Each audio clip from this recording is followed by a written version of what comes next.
I know it's been 3 weeks, but I finally got around to making a video with this community post. So today, I'm gonna react to some of your hottest takes and your most unpopular opinions about Beyblade. I've been pretty excited for this one, so let's just jump right in. Also, sorry in advance if I mispronounce any of your names, but let's go. Our first hot take is coming from Anantha Krishnan, PV, basically saying that Ryuga's pride was his downfall in the end, and I agree. In Metal Fury, Ryuga got a massive upgrade in power, and he was head and shoulders above the rest. And this caused him to have a bit of an ego, I guess. He thought he could take on Nemesis on his own, and we all know how that ended. So yeah, I agree. This next hot take comes from Smurfy, which argues that Kyoya would have won against Ryuga in Season 1 had the Dark Power not taken Ryuga over, and again, I agree. I've always been a big advocate for this take, but I mean, maybe I'm a little biased, but I always look at it like this. In that moment of the match, right before the Dark Power took over, Kyoya was holding his ground, and had it just continued like that, it was probably going to be a stalemate. But once the Dark Power takes Ryuga over, we learn that Kyoya still had a new special move to use. And without the Dark Power amp, I'm not so sure Ryuga could have survived that move. So I'm going to agree with this take too. Next, we have Ashab Imran with multiple different takes. So the first one, I don't know if I'd go that far, but I do agree that diehard Ryuga fans can sometimes be a little over the top. This next take, I'm also going to agree with. I've only seen the Metal series, so I can't really speak on other generations, but I've heard really good things. I agree to an extent that Masamune was done dirty, but honestly, I'd say that most of his losses, while they needed to happen for the plot, made sense. I think he was kind of just outmatched most of the time. This next one, I kind of agree. I'm on Zio's side because I don't think Masamune should have just left him behind. Now, Masamune didn't do it maliciously, and he was always thinking about Toby and Zio, but you gotta understand Zio's perspective. Julian has one of the best arcs. I completely agree. It's so underrated. I agree with this next one partially. As a Kyoya fan, I'm not huge on the way he was written in Metal Fury. They kind of just made him unnecessarily mean, and I get it. He was never a nice guy, but seriously, go rewatch Metal Fury, and you'll see that he's sometimes just so mean for no reason. And then for Ryuga, I understand the take, but I'm more okay with it. This next one can be true. I've never really had any experiences like that, but I understand. This one is probably true, but again, I can't really speak on it. But what I do know is that Jinga has been struggling with the plot armor allegations. I don't know if it's like that for the other MCs, but Jinga definitely has some matches where you could say plot armor played a role. Hikaru should have had an overcoming PTSD arc. 100% agree. She did have a battle on the way to Hades City, but she should have gotten on board the floating city with Jinga and the others and had more matches there. It would have been really cool to see that. This next one is interesting. The Beyblade was not that serious trend. At first, I found those videos pretty funny, and I was kind of just happy that Beyblade was trending again. But honestly, it got old really fast for me, and all the videos kind of just feel the same. It's always, these teenagers are carrying around nuclear weapons in their pockets, they're running around through the city, blowing up buildings, it's not that serious. And I mean, I can still find the humor in it. It kind of is a little over the top maybe, but it just got too repetitive for me. This one, I guess I agree, but that's what makes the series so special. I do think Toby and Zio became slightly underrated in Fury because they're still strong, just not as strong as they once were, and they become kind of bland, so people just forget about them. For this one, I didn't mind this change. I mean, maybe it happened a little quick, but I was okay with it. And a Garcia redemption arc would be kind of interesting. I'm not opposed to it, but I don't need it. Now we have Satoris YT saying that Kyoya beats a round 1 Ryuga, and I completely agree. With Tsubasa and Hikaru's power, he already came so close to winning, so I think Kyoya wins against this earlier version of Ryuga.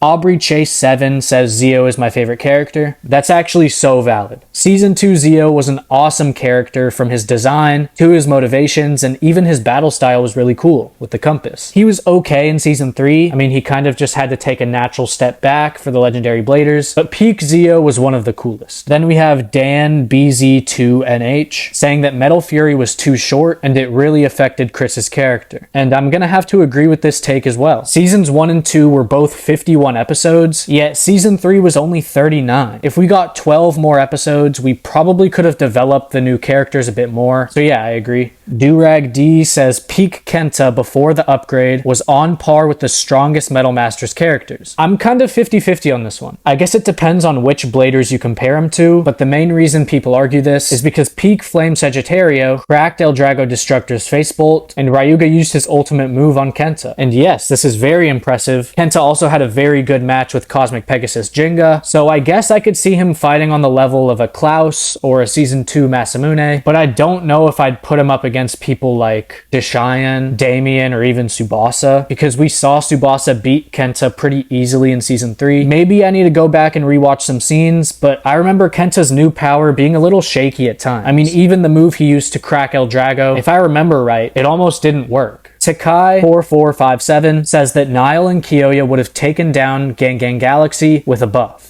I think this comment's talking about the final 2v2, and that's what I'm going to talk about. Maybe I'm biased, but realistically, Wildfang should have won. I know Jinga and Masamune had teamwork, while Kyoya and Nile didn't, but seriously, go rewatch that episode and try to explain why Nile took so long with his special move. Since its introduction, Nile has had one of the fastest special moves in the game, but for some reason, he took his sweet time here before activating it. I know we needed a way for Japan to win, they're the main characters, but I feel like this wasn't it. ME4537 says Blader DJ is the strongest, and I'm gonna have to agree with this one as well. If you disagree, go rewatch this fight, and then come back and apologize and tell me how you're wrong. Andrej V is saying that Faust is second strongest in the Metal series. I'm gonna have to disagree with that statement, but I do think Faust has become severely underrated. Like Andrej says, we've never seen anyone break out of the black hole without outside help, and I've always been one to argue that this special move is the real deal, and he could beat a lot of amazing bladers with this move. But I think some characters in Metal Fury, specifically legendary bladers, could break out. I don't know exactly how it would work, but I imagine that these top tier legendary bladers could cut through and escape the move with their raw power. I'm thinking Jinga, Kyoya, Ryuga, King, and Chris. Maybe more, but those 5 I feel like for sure could break out of the move with their spirits alone. Maybe I'm wrong, but I don't think the writers would have made Faust that strong to where he could beat all of the legendary bladers. Z090 has a few takes. I agree with this first one. We touched on it earlier. It would have been really cool to see. And Yu was in fact done dirty. He was just kind of left behind in terms of power levels and honestly just relevancy. I agree with this one as well. Masamune definitely had some wasted potential. Like, why did he stop using that teleportation move? I agree with this Damien one. I wanted to see him in Metal Fury. And yeah, Ryuga, while being extremely likable, he did have his flaws later on. Moving on, we have some good takes here from Joao. I agree with the first one. The second one is interesting. I think once you figure Reggie out, or if you even just watch him battle before you face him, he becomes a lot more beatable, but he still has a dark move, and he's still pretty strong. I agree with the Sora take. I wish we saw more of him. I agree here too. I think it would have enhanced the rivalry. This one's good. I think I'd agree, but a lot of people would not. King is pretty highly rated from what I've seen, but Bernard's loop, it's just different, man. And then this last take leads directly into the next one, so we're just gonna go there. This next hot take is a pretty long one coming from Supersonic Style, and it's all about Nile. I'm going to analyze this one piece by piece. So first, we have Nile is the strongest non-legendary blader. He's definitely up there, but I wouldn't say he's the strongest. Then we have his accomplishments, which are all valid. He beat Masamune pretty easily, he did send Pegasus flying, and he did overpower Black Excalibur. I also agree that that last one wasn't just a surprise attack. He launched directly into the point of impact for Julian's move and overpowered it. Sure, Julian wasn't expecting Nile to just spawn out of nowhere, but it was still Julian's full power special move that Nile intercepted and overpowered. Then this next part is pretty interesting. Through those feats, we've determined that Nile is above all of these characters, and in terms of Metal Masters, I agree with this whole list except for Julian. I think after Julian lost so badly to Damien, some people forget how good he was. He's a top tier Metal Masters blader, he went toe to toe with Deshayan, and he made Jinga create a whole new special move. I'm not saying he beats Nile easily, I could honestly see it go either way, but what can Nile do against the Eyes of Medusa? I just don't know how he'd escape that, but I do see how Nile could win, but I just don't think Julian belongs in this list of characters. From what I can see, this is the characters that Nile beats pretty easily. I think Julian belongs over here in this tier of Tsubasa, Deshayan, Jack, and Damien. From what I can see, this is the debatable tier, and I agree that all of these matches are debatable, except for one. I think Deshayan wins against Nile. He just has too many special moves and techniques that I think Nile would really struggle with. Maybe by Metal Fury, Nile catches up, but in Masters, I have Deshayan. Tsubasa vs Nile Nile could go either way, I think. It just depends on how Tsubasa responds to Mystic Zone. And then for Damien, this is the one that I don't think is debatable. I have Damien beating Nile. I think it's a pretty big reach to argue that Nile wins here. Damien just has a level of power that Nile hasn't seen yet. I will say that in Metal Fury, it becomes more of a discussion. And then the final entry for this video is going to be from Mr. Bixis Compass.